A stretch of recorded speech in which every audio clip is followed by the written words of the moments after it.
This video is to all the post delivery mothers. చాలా వరకు madam మాకు breast feed milk సరిపోవట్లేదు బేబీకి అనేసి. సో రైట్ఫుల్ గా మన నేచర్ బాడీని ఎట్లా ప్రిపేర్ చేసిందంటే ఫస్ట్ 1 to 2 months బేబీకి అవసరమయ్యే మిల్క్ కొద్ది quantity is little less. As the baby grows 2 months తర్వాత 3rd month 4th month the demand of milk mother నుంచి వచ్చే మిల్క్ బేబీకి కొంచెం ఎక్కువ అవసరం పడుతుంది అనమాట. సో ఇనీషియల్ గా జస్ట్ ఆఫ్టర్ డెలివరీ ఒక sincere advice to the mother is that ఏ మిల్క్ అయితే ఇది వస్తుందో continue giving that milk. Almost ఆ మిల్క్ బేబీకి సరిపోతుంది, ఎందుకంటే baby will suck only for some time, but frequency of milk తీసుకునేది కొద్దిగా ఎక్కువ. Every 2 hours milk breast feeding ఇవ్వాల్సి వస్తుంది. సో నాచురల్ గా ఏ మెథడ్స్ ఫాలో అవ్వాలి బ్రెస్ట్ ఫీడింగ్ ఇంప్రూవ్ చేయడానికి అంటే first important thing is proper sleep. Every post delivery mother baby పడుకునేటప్పుడు పడుకోమంటారు పెద్దవాళ్ళు, ఎందుకంటే that adequate sleep is very important because ఒక hormone prolactin hormone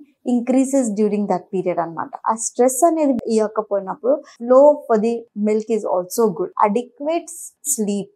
second, good hygienic food which is rich in lots of protein is also important, ఎందుకంటే ఈ protein ఇచ్చినప్పటికీ milk protection కూడా increase అవుతుంది అనమాట. So good amount of hydration అంటే water in terms of anything.